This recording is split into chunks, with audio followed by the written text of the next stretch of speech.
নমস্কার, আমার আপনজনেরা রুদ্রবার্তায় আপনাদের সকলকে স্বাগত জানাই। আমি রুদ্রপ্রসাদ ব্যানার্জি। 2024 লোকসভা নির্বাচনের শেষের দিকে মানে সপ্তম দফায় এসে মমতা বন্দ্যোপাধ্যায় কার্যত দিশাহারা হয়ে গেছেন। তিনি জানেন যে 4ঠা জুন কি হতে চলেছে। তিনি জানেন 1লা জুনে যাই হোক তাতে বাংলাকে আর বিজেপির হাত থেকে তিনি বাঁচাতে পারছেন না। মানে বাংলা গেরুয়াময় হতে চলেছে তিনি জানেন। তিনি সবটা জানেন বলেই আজকে লাগাম ছাড়া হয়ে গেছেন এবং দিশাহীন হয়ে গেছে তার বক্তব্য।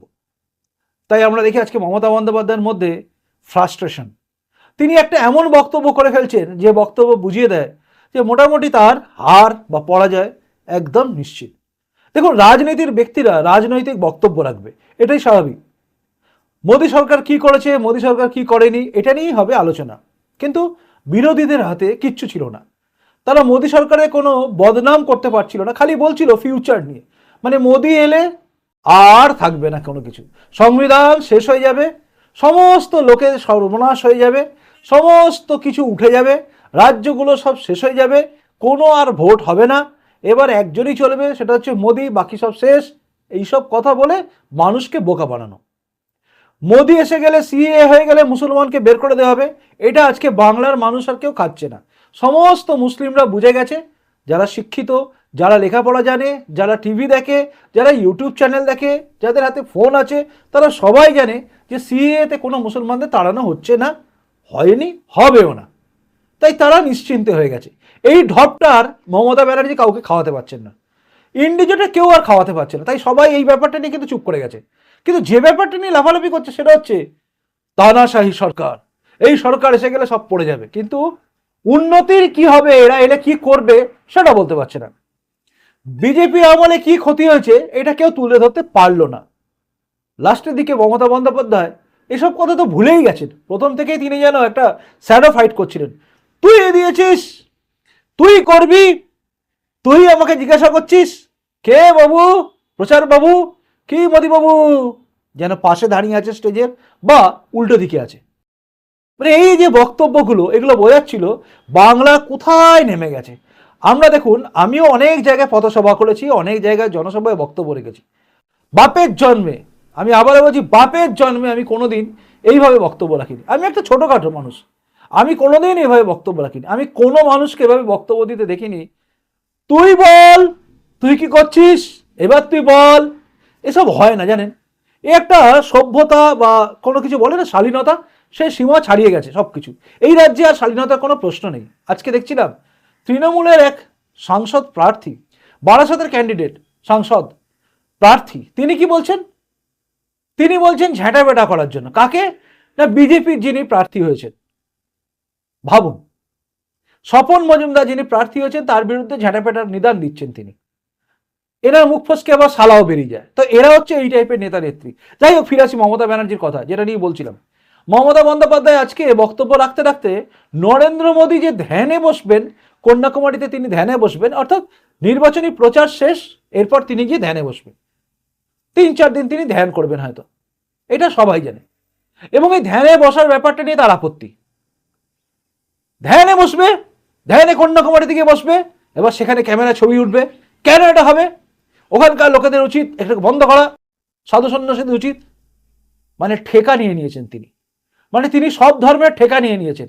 তিনি বুঝিয়ে দেন তার উন্নতি এত হয়েছে যে বলতে গিয়ে মহাভারত শেষ হয়ে যাবে, রামায়ণ শেষ হয়ে যাবে, কোরআন শেষ হয়ে যাবে, বাইবেল শেষ হয়ে যাবে।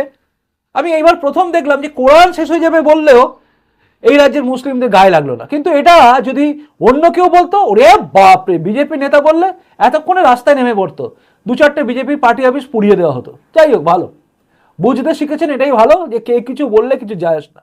নুপুর শর্মার বিরুদ্ধে রেডে করে নেমে পড়া লোকেরা এইবার আর কেউ নামেননি। ভালো লাগলো, লক্ষণটা ভালো। ফিরাদ হাকিম কিন্তু ড্যামেজ কন্ট্রোল করার জন্য নেমে পড়েছিল। একদম নেমে পড়ে মাঠে নেমে একদম বক্তব্য দিয়ে একদম একদম উর্দু ভাষায় বক্তব্য দিয়ে দিয়েছেন। মানে একদম স্বরূপ দেখিয়ে দিয়েছেন।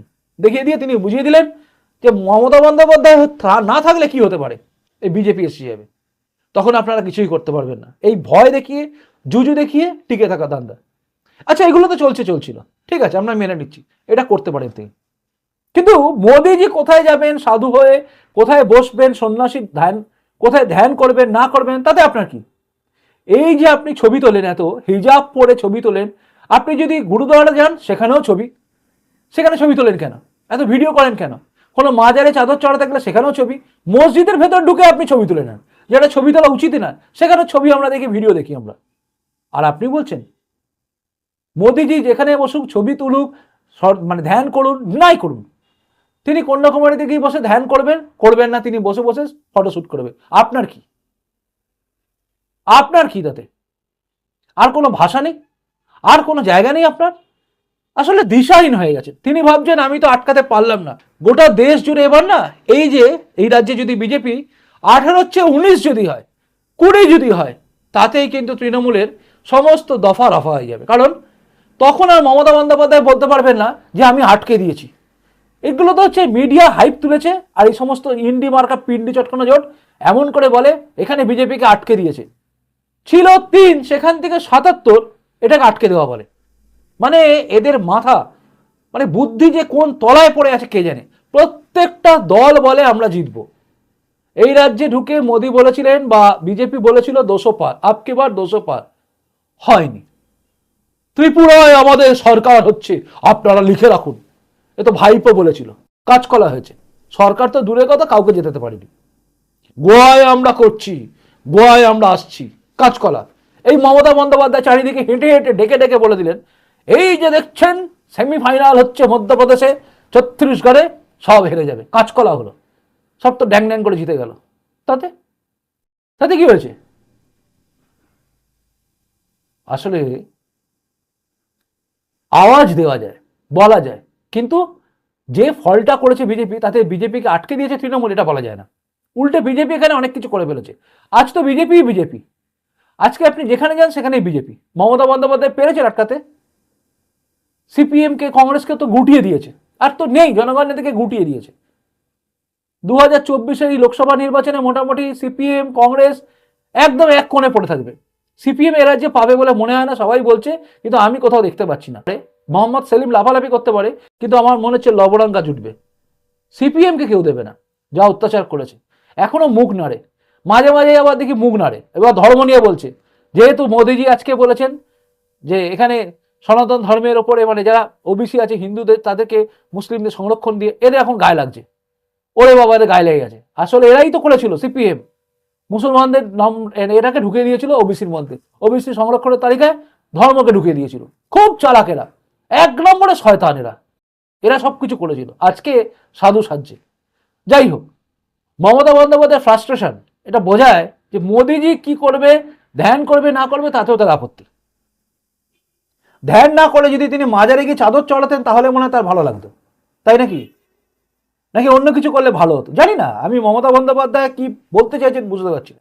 ছবি তোলা যদি অপরাধ হয়, তিনি তাহলে গির্জায় ঢোকেন বা যখন তিনি গুরুদুয়ারে ঢোকেন তখন ছবি তোলেন কেন? এমনকি মসজিদে গেলেও কোনো ইমামের সঙ্গে কথা বললে সেখানে ছবি তোলা হয়, আমরা দেখেছি তো। 2021 নির্বাচনের পরে আরো অনেকগুলো ক্ষেত্রে দেখেছি। কেন তোলেন? কালীঘাটের বাড়িতে গিয়ে, মন্দিরে গেলে, আপনি কোথাও গেলে পরে আপনি ছবি তোলেন কেন? আসলে আর কোনো জায়গা নেই, আর কোনো জায়গা নেই আটকানোর। তিনি বুঝে গেছেন যে গোটা দেশে বদনাম হয়ে যাবে। একটা সিট বেশি পেয়ে গেলেই এখানে তৃণমূল বদনাম।